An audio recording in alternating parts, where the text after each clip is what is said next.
한미연합훈련인 킬 리졸브와 을지 프리덤 가디언 같은 이름이 바뀔 것으로 보입니다. 현재 명칭이 북한을 자극할 수 있다는 건데 정부가 훈련 이름까지 바꾸면서 북한 눈치를 본다는 비판도 나오고 있습니다. 최원국 기자가 보도합니다. 킬 리졸브 훈련은 중대한 결의라는 뜻입니다. 을지 프리덤 가디언 훈련은 자유의 수호자라는 의미입니다. 북한 남침을 가정해 방어와 반격을 대비하는 훈련인데 북한은 줄곧 한미훈련에 반발해왔습니다. 합참과 한미연합사는 두 훈련의 명칭을 각각 19-1연습, 19-2 연습으로 바꿀 것으로 알려졌습니다. 북한 비핵화 협상을 거들기 위해 한미훈련을 연기하거나 중단하는 상황에서 지금 이름이 북한을 자극할 수 있다는 겁니다. 한미 군 당국은 연합훈련이라는 용어에서 연합이라는 단어도 빼는 방안을 검토 중입니다. 한미 군 당국은 오늘부터 서울에서 방위비 분담금 협상을 재개합니다. 월스트리트 저널은 미국이 12억 달러, 50% 인상을 요구했다고 보도했습니다. 한국은 미군 주둔 비용 절반을 내고 평택기지 건설비 12조 가운데 11조 원을 부담했다는 점을 강조합니다. 지난 3월부터 접점을 찾지 못했는데 이번에 타결될지 주목됩니다. TV조선 최원국입니다. 이런 가운데 미국이 북한의 2인자 최룡해 노동당 부위원장 등 권력 핵심 3인방을 독자 제재 대상에 올렸습니다. 비핵화 협상이 안개 속으로 빠져든 상태에서 북한을 압박하겠다는 의도로 읽혀지는데 미국과 북한 사이에 낀 우리 정부의 입장이 상당히 난처할 듯합니다. 이태영 기자가 보도합니다. 김정은의 오른팔이자 북한 2인자로 통하는 최룡해 노동당 중앙위원회 부위원장이 미국 재무부의 제재 대상에 올랐습니다.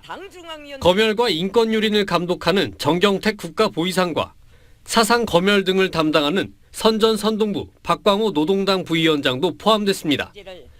제재 대상 3인은 미국 내 자산이 동결되고 미국인 및 기업과의 거래가 금지됩니다.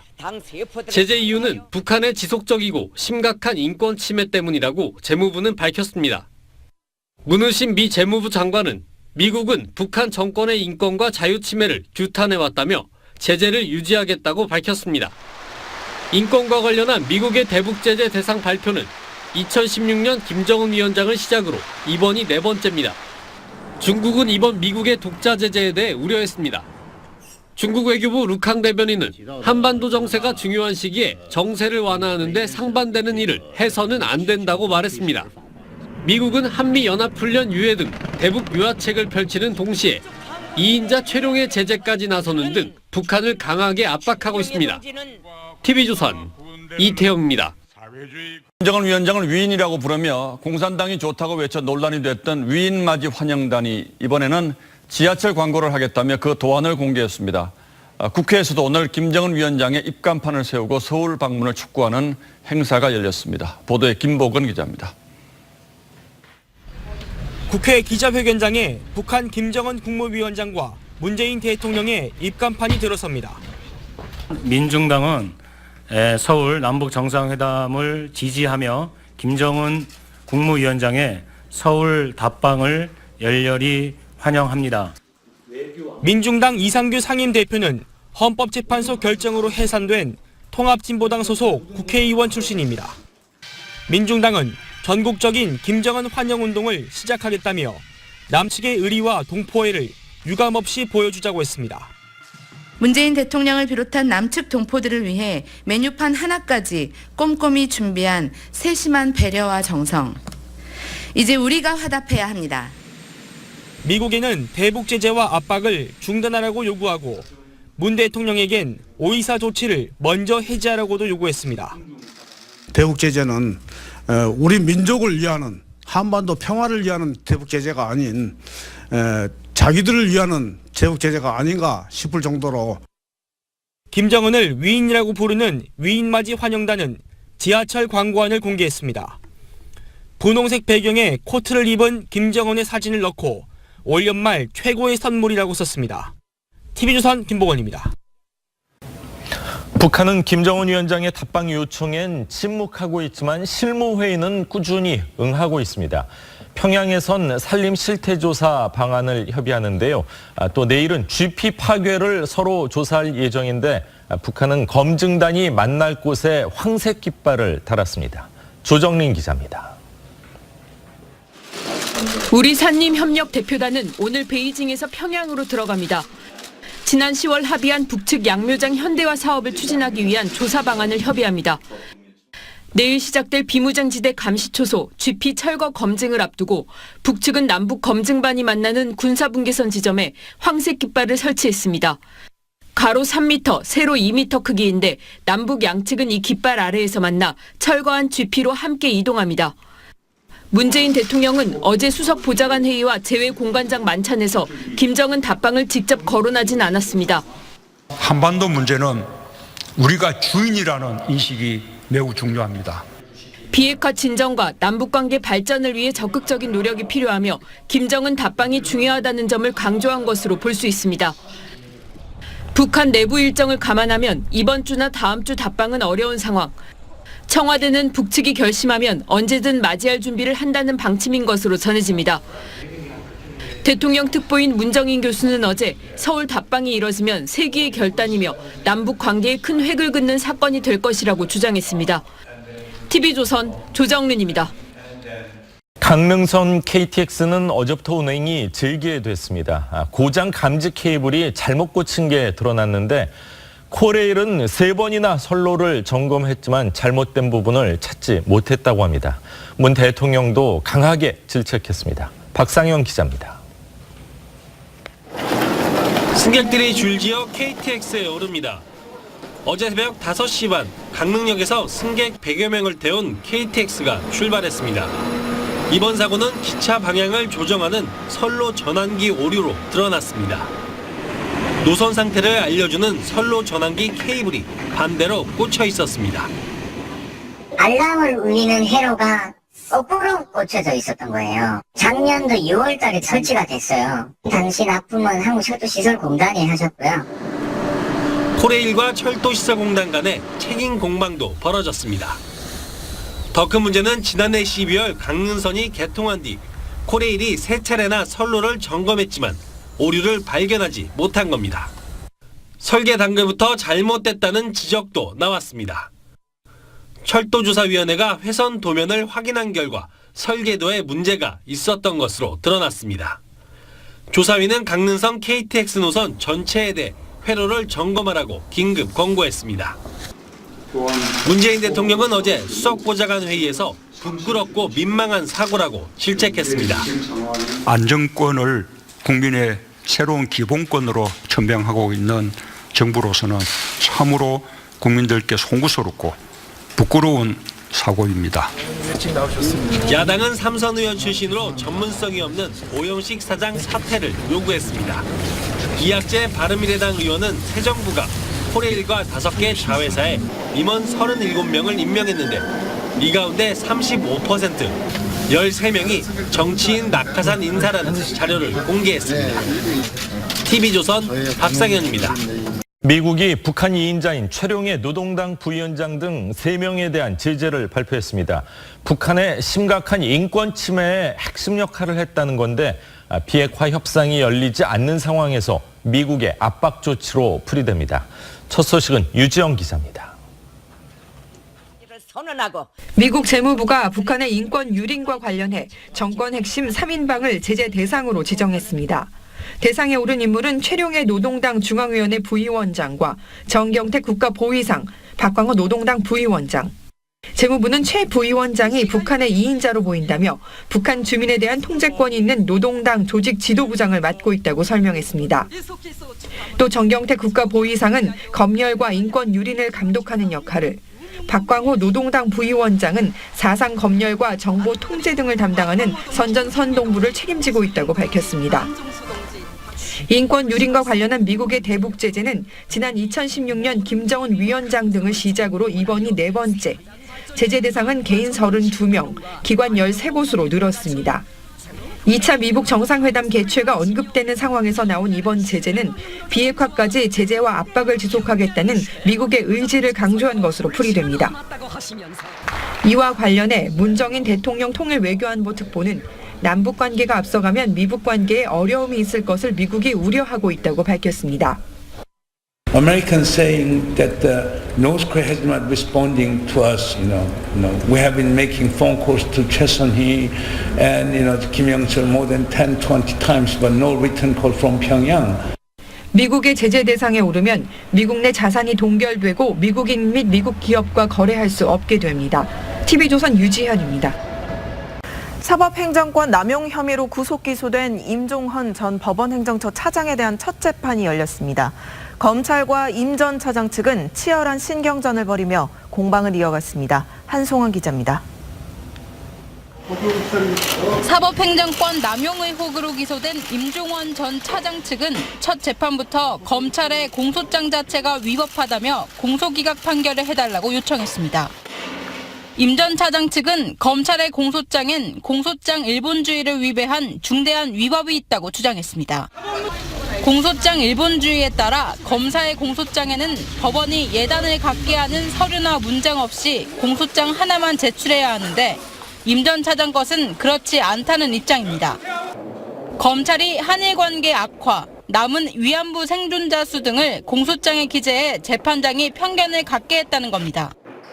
하지만 검찰은 이 사건 특성이 법원 행정처 내부에서 은밀히 이루어진 범행이라며 해당 범행마다 동기와 배경을 써야 하는 것은 어쩔 수 없었다고 설명했습니다.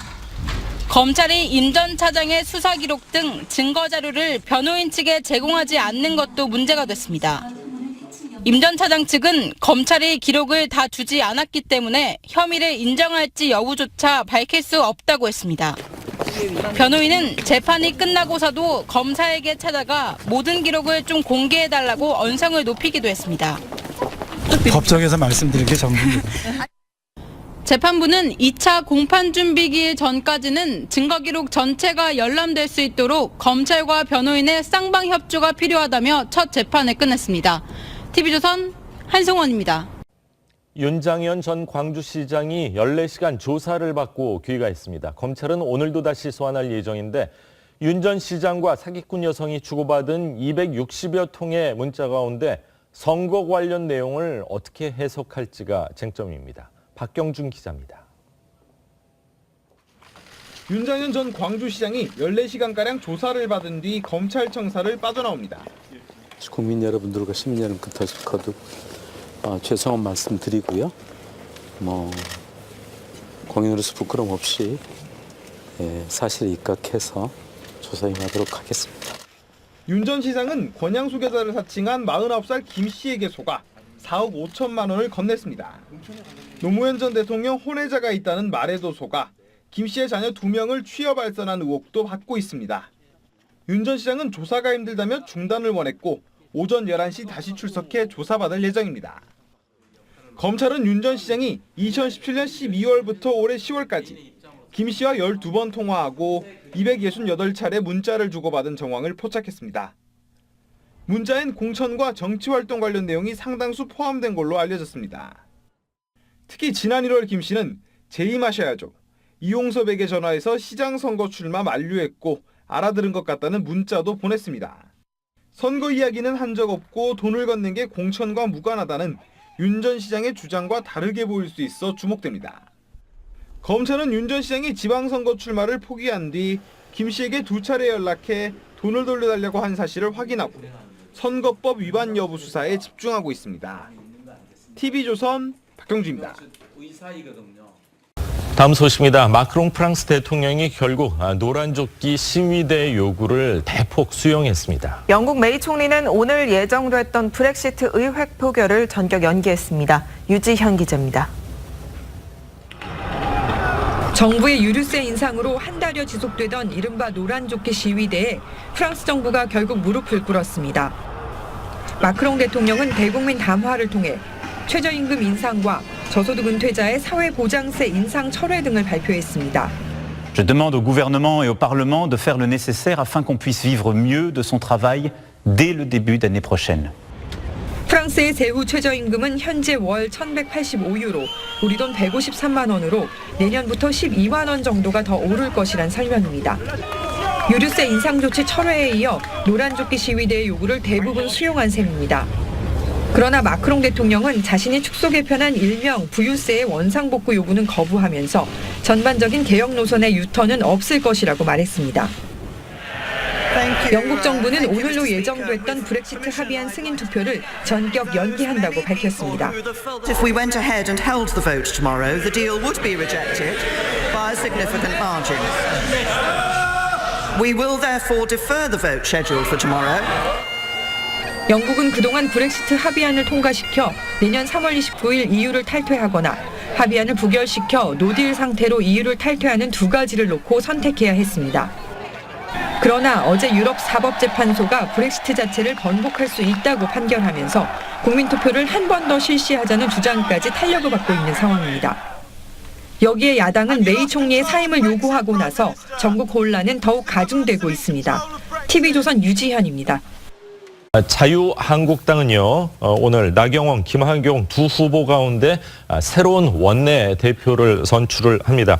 주말에는 탈락하는 당협위원장 명단도 발표하게 됩니다. 네, 친박 신당이 생길 거라는 전망도 나오는데 최경화 의원은 옥중에서 신당은 절대 안 된다고 말한 것으로 전해집니다. 최영국 기자의 단독 보도입니다.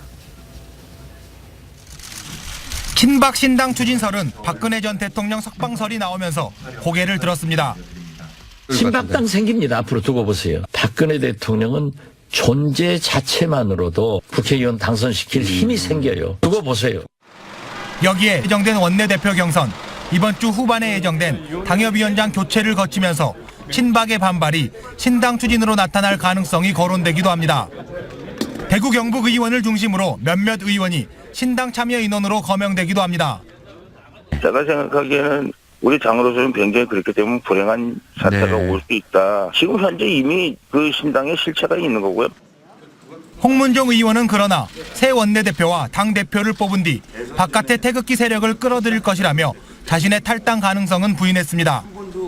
친박 좌장인 최경환 의원은 옥중에서 이런 소식을 전해 듣고 신당 창당은 절대 안 된다고 말한 것으로 전해졌습니다. 지난달 28일 김무성, 정진석 의원이 면회했을 때 최 의원은 분당은 해당 행위다. 당이 찢어지면 안 된다고 말했다고 정 의원이 전했습니다. 탄핵에 대해 사과를 해야 한다는 일부 친박계 주장에 대해서도 최경환 의원은 탄핵 백서를 만들거나 사과를 받는 등 시시비비를 가리지 말라고 주장한 것으로 전해졌습니다.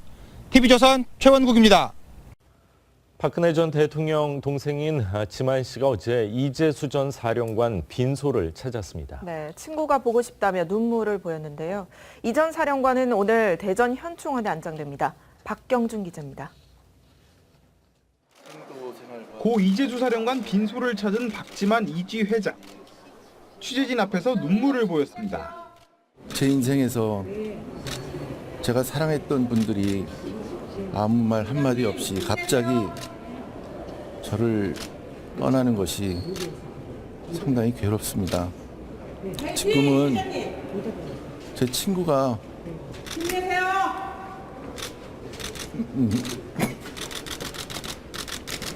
많이 보고 싶습니다. 이 사령관과 고교와 육사 동창인 박 회장은 빈소에서 2시간 반가량 머물렀습니다. 빈소를 나온 박 회장은 감정을 추스리며 말을 아꼈습니다. 이 전 사령관과 무엇을 했는지 묻자 밥을 먹었다고 했고 검찰 얘기를 했냐는 질문에는 비밀이라고 말했습니다. 이 전 사령관은 구속영장 심사 전날과 다음 날 박 전 회장과 만난 것으로 알려졌습니다. 이 전 사령관은 당시 검찰 조사에서 윗선을 불어라는 요구가 가장 힘들었다고 토로한 걸로 알려집니다. 우리 부대 및 부대원들은 최선을 다해서 임무 수행을 했습니다. 한점 부끄러운 임무 수행을 했다고 생각합니다. 이 전 사령관 분향소에는 많은 시민이 찾아 고인을 애도했습니다. 이 전 사령관은 오늘 아침 연결식을 마친 뒤 대전 국립현충원에 안장됩니다. TV조선 박경주입니다. 검찰이 이르면 오늘 이재명 경기도지사 부부에 대한 기소 여부를 발표합니다. 이 지사는 기소하고 부인 김혜경 씨는 기소하지 않을 거라는 관측이 나옵니다. 박상현 기자가 보도합니다. 검찰은 이 지사가 성남시장이던 2012년 친형을 강제로 정신병원에 입원시켰다는 의혹에 대해 기소할 것으로 전해집니다. 경찰은 강제 입원, 검사 사칭, 개발사업 허위 공포 등 3가지를 송치했습니다. 검찰은 강제 입원에 대해 직권남용 혐의를 적용할지 검토하는 것으로 전해집니다. 직권남용 혐의로 고발을 당했으니까 당연히 죄가 되는지 안 되는지를 검토하겠지요. 여배우 스캔들 의혹은 경찰과 마찬가지로 무혐의로 판단할 것으로 알려졌습니다. 해경궁 논란에 휘말린 부인 김혜경 씨에 대한 기소 여부도 발표합니다. 휴대전화를 확보하지 못한 검찰은 김 씨가 해경궁 계정을 만들었다는 직접 증거가 충분하지 않아 무혐의로 불기소할 것으로 알려졌습니다. 진실이 밝혀지기를 바랄 뿐입니다. 저도 힘들고 억울하지만 만일 이재명 지사가 기소되면 치열한 법적 공방이 예상됩니다. 공직선거법상 벌금 100만 원 이상 형이 확정되면 도지사직을 상실합니다.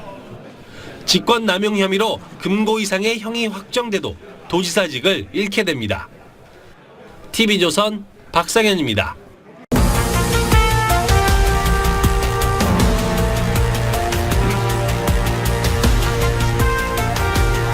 여러분 안녕하십니까, 신동욱입니다. 오늘 뉴스9은 먼저 여러분의 기억을 작년 2월로 되돌려 보겠습니다. 북한 김정은 위원장의 이복형 김정남이 말레이시아 쿠알라룸푸르 국제공항에서 독살당했습니다. 북한이 베트남과 인도네시아 국적의 여성들을 매수해서 김정남을 암살했다는 정황이 곳곳에서 드러났지만 북한은 지금까지 단 한 번도 공식적으로 인정하지 않았습니다. 이 사실을 인정할 경우 북한의 인권 문제가 다시 국제적인 이슈로 떠오를 것이고 정상 국가로 보이려는 김정은 위원장의 노력에도 장애가 될 것이 분명하기 때문입니다.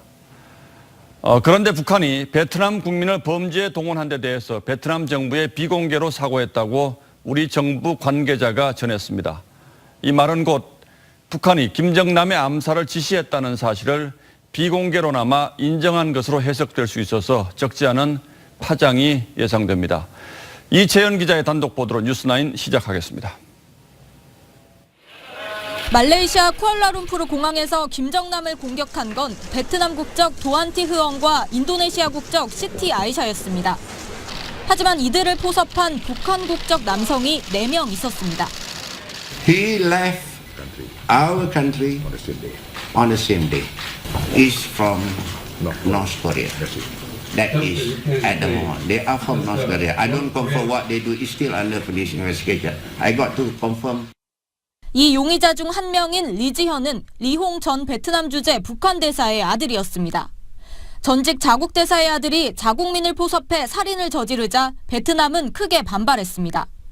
실제로 베트남은 외교관을 제외한 북한 국적인의 비자 연장을 거부했고 북한 식당에 임대 계약을 연장해주지 않는 방식으로 철수시킨 것으로 전해집니다. 베트남은 북한에 공식 사과를 요구하며 외교관계 단절 의사까지 전했다고 정부 관계자가 베트남 고위 외교당국자를 인용해 말했습니다. 북한은 외교 압박을 견디지 못해 비공식적으로 사과했다고 이 관계자는 전했습니다. 공식적으로 사과하면 김정남 암살을 인정하는 뜻이 되기 때문에 비공개 유감 표명이었다고 덧붙였습니다. 정확한 사과 시점을 특정하지 않았지만 김정남 암살 9개월 후인 북한 정권 수립 기념일, 이른바 9.9절에는 관계가 회복됐다고 설명했습니다. TV조선 이채연입니다. 정치인에 대한 검찰 수사 소식 하나 더 전하겠습니다. 권양숙 여사를 사칭한 사기범에게 속아서 거액을 보내고 그 자녀들의 불법 취업에까지 관여한 혐의로 윤장현 전 광주시장이 지금 검찰 수사를 받고 있는데 어제 검찰이 자신이 지방선거 공천을 바라고 돈을 준 것처럼 언론에 공포한 것에 대해서 강력히 반발했습니다. 자신과 사기범 김 씨가 주고받은 문자 메시지의 일부만 공개를 해서 마치 이번 건이 공천과 관련이 있는 것처럼 보이게 했다는 주장입니다. 오선열 기자가 취재했습니다. 이틀째 검찰에 출석한 윤장현 전 광주시장. 윤장현 전 시장은 공천 대가성 의혹을 강하게 부인했습니다. 검찰이 제기한 의혹에 대해서 현재 인정하시는지 그 부분부터 한 말씀해 주십시오. 아닙니다. 오늘 못다한 이야기 사실대로 다 이야기하겠습니다. 1억 원을 다른 사람 이름으로 김 씨 계좌에 입금한 이유에 대해서는 비서에게 심부름을 시켰을 뿐이라고 해명했습니다. 불출마 선언 후 돈을 돌려달라고 한 것은 형편이 어렵기 때문이라고 주장했습니다.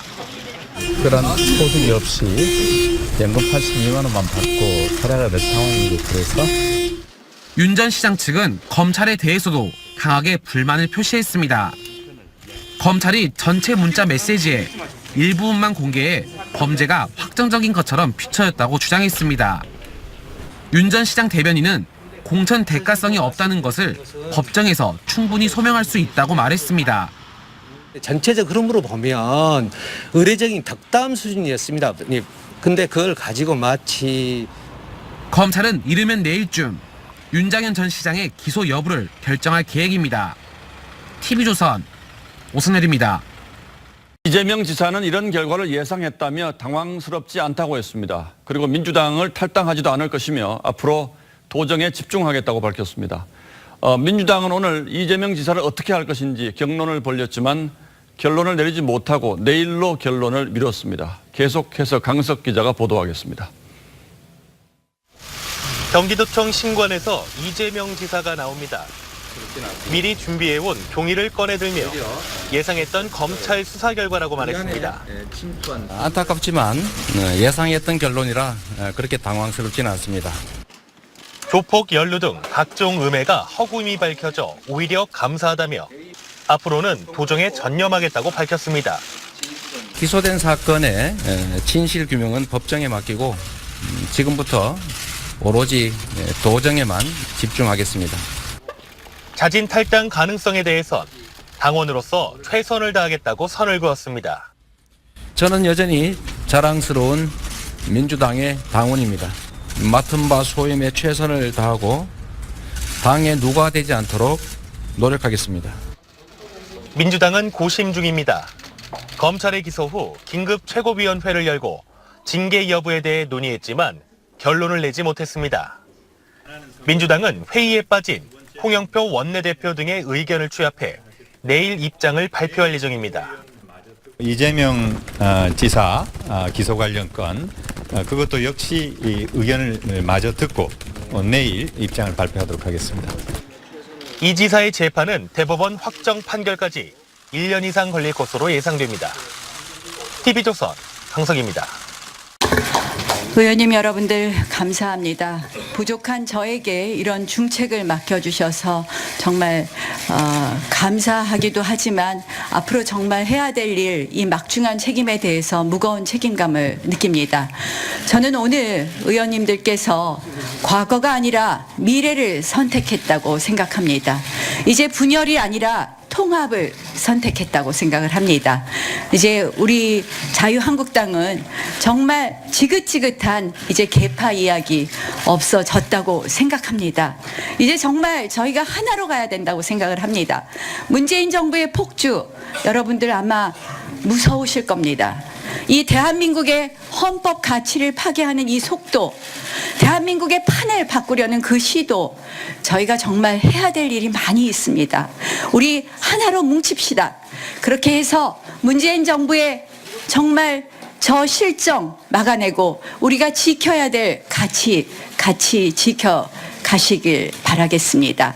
저희 자유한국당은 대한민국의 기적의 경제를 이룬 당입니다. 이제 이 어려운 시기에 국민의 먹고 사는 문제부터 꼼꼼히 챙겨서 제2의 경제 기적 만들어 갈 수 있는 그 기반 만들어 갔으면 좋겠습니다. 다시 한번 의원님들께 감사드리고 이제부터는 원내대표 혼자 할 수 있는 일이 아닙니다. 저는 112분의 정말 소중한 의원님들 한 분 한 분 모시고 여러분들의 이야기를 귀담아 들어서 여러분들과 함께 당 운영하겠습니다.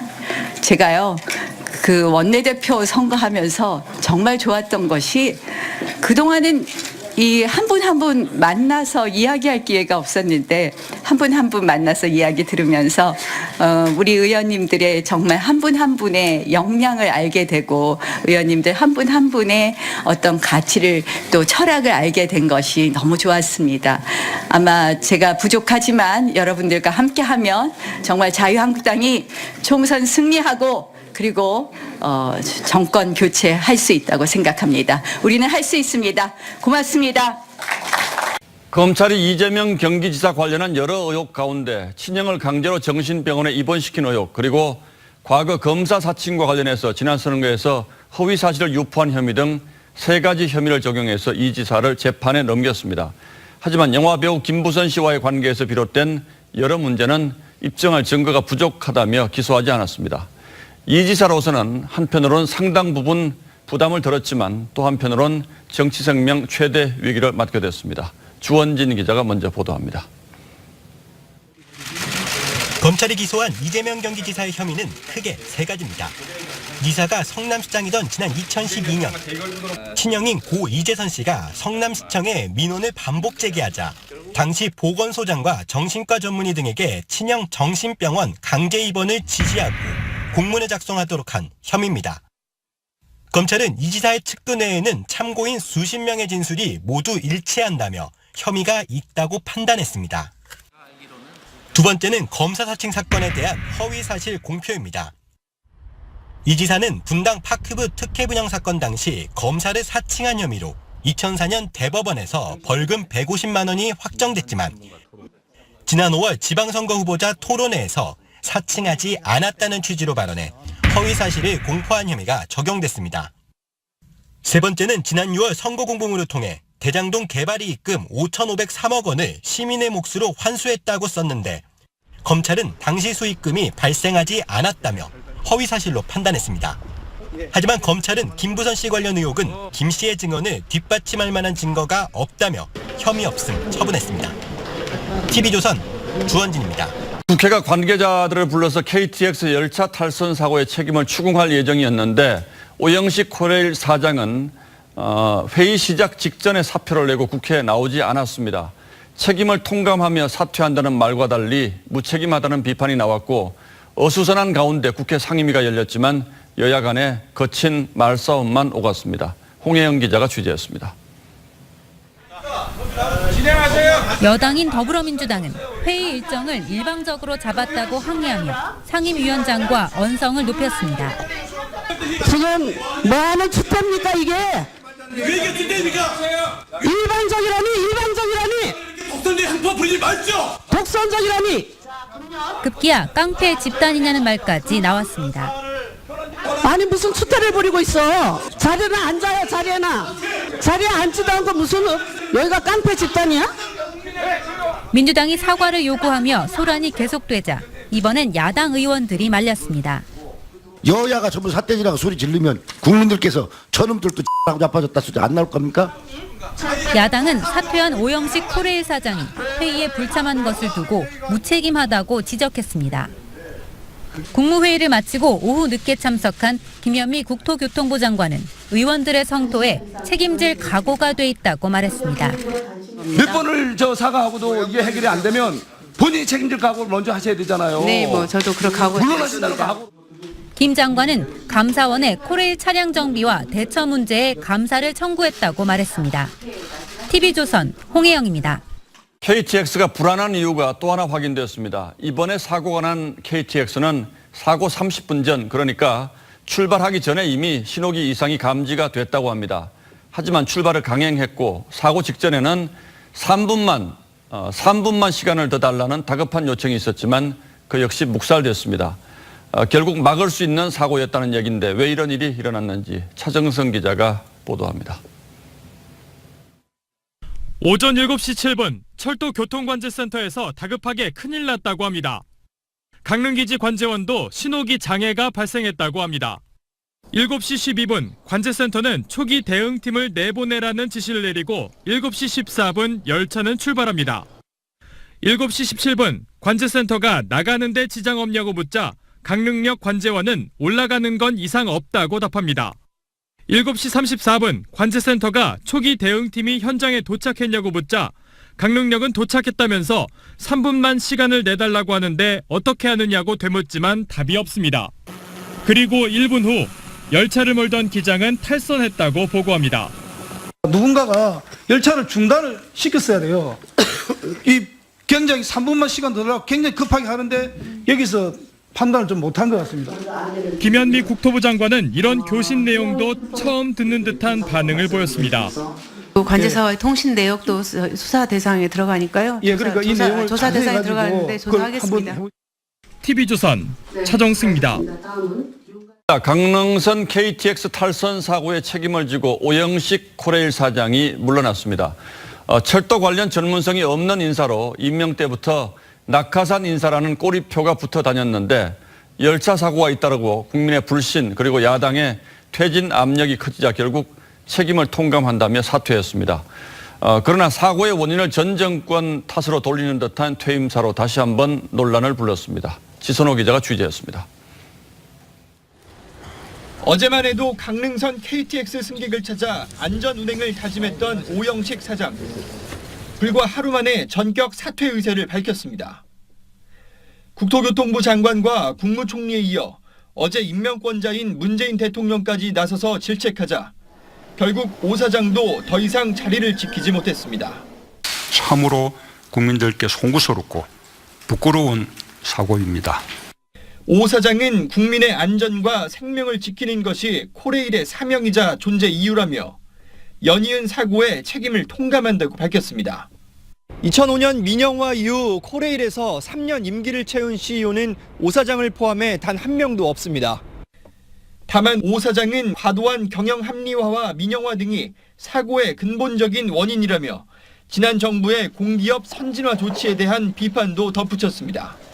하지만 전문가들은 강성 노조에 휘둘려 본연의 업무에 소홀한 오 사장 역시 책임에서 자유롭지 않다고 지적합니다. 노는 사람은 거의 막 한가하게 놀고 일하는 사람은 계속 막 일이 집중돼서 하는 그런 구조라는 거죠. 코레일은 당분간 정인수 부사장 대행 체제로 사고 수습을 이어갑니다. 기술고시 출신인 정 부사장은 철도 차량 기술 전문가입니다. TV조선 지선호입니다. 이재명 지사를 둘러싼 두 번째 논란, 이른바 해경궁 김씨 논란에 대해서는 검찰이 기소를 하지 않기로 결론 내렸습니다. 해경궁 김씨가 이 지사의 부인 김혜경 씨라는 증거가 부족하기 때문이라는 이유에서였는데 경찰은 검찰과 긴밀하게 협조하며 수사를 해서 기소 의견으로 냈는데 검찰이 결론을 뒤집었다며 불만을 표시했습니다. 장영욱 기자가 보도합니다. 김혜경 씨 SNS와 해경궁 김 씨 트위터 10분 간격으로 같은 사진이 올라왔습니다. 경찰은 이런 정황 증거를 근거로 해경궁 김 씨 실소유주가 김 씨라고 판단했습니다. 하지만 검찰은 SNS 게시물이 겹치거나 신상 정보가 겹치는 건 다수 가운데 일부일 뿐이라며 김 씨와 해경궁을 같은 사람이라고 단정할 수 없다고 밝혔습니다. 검찰은 또 김혜경 씨의 것으로 의심받는 지메일이 트위터와 연결됐다는 직접 증거가 없고 지메일 사용자도 여러 명으로 보인다고 설명했습니다. 한마디로 문제의 글을 김 씨가 썼다는 증거가 부족하다는 얘기입니다. 한 검찰 관계자는 정황 증거들이 김 씨와 해경궁을 연결하기에는 고리가 하나 부족하다고 말했습니다. 하지만 검찰은 김혜경 씨가 해경궁 트위터를 사용한 여러 명 중에 한 명일 수는 있다고 밝혀 여지를 남겼습니다. 이 때문에 김혜경 씨는 법적 책임에서는 벗어났지만 향후 정치적 공방에 휘말릴 가능성은 여전히 남았습니다. 경찰도 불만을 표시했습니다. 경찰은 검찰과 긴밀한 협의를 통해 수사했는데 검찰이 불기소 결정을 한 것은 다소 의외라며 불편한 기색을 드러냈습니다. TV조선 장용욱입니다. 택시기사의 분신 사망 사건을 계기로 택시업계가 또다시 대규모 집회를 예고했습니다. 오는 20일 10만 명이 국회를 애워싸는 3차 집회를 열겠다고 했습니다. 카카오는 다음 주 시작하기로 한 카풀 서비스 도입을 연기하고 업계와 다시 논의하겠다고 한 발 물러섰습니다. 최수용 기자입니다. 카카오의 카풀 서비스에 반대하며 어제 분신한 택시기사 57살 최모 씨가 남긴 유서입니다. 택시 근로자가 사람답게 살 수 있는 날을 바라며 한몸 내던진다면서 카풀이 무산될 때까지 끝까지 투쟁해줄 것을 당부했습니다. 택시 노조는 즉시 비상대책 회의를 열고 투쟁 수위를 더 높이기로 결의했습니다. 택시 노조 측은 오는 20일 택시기사 10만 명과 차량 만 대를 동원해 국회를 에워싸고 마포대교를 막는 집회를 열겠다고 밝혔습니다. 경찰이랑 치열한 또 우리 몸싸움도 벌어질 것이고 또 하겠죠. 그렇지만 저희는 뭐 부속이 문제가 아니라 아사리 저희는 뭐 죽어도 좋습니다. 오는 17일 카풀 서비스를 개시하겠다고 밝힌 카카오 모빌리티와 이를 막지 않는 정치권도 규탄했습니다. 택시 노동자들이 생존권을 위해서 투쟁하고 있는 상황 속에서 그래서 무시하는 그런 절차라고 봅니다. 카카오 측은 최 씨의 죽음에 애도를 표하고 사실상 서비스를 연기하기로 했습니다. 카풀 정식 서비스 일정을 포함한 다양한 사안에 대해서 정부 및 국회와 깊게 논의를 거쳐 결정해 나갈 예정입니다. 카카오 측은 그러나 사업 취소는 고려하지 않고 있다고 말해 갈등의 불씨는 여전할 것으로 보입니다. TV조선 최수용입니다.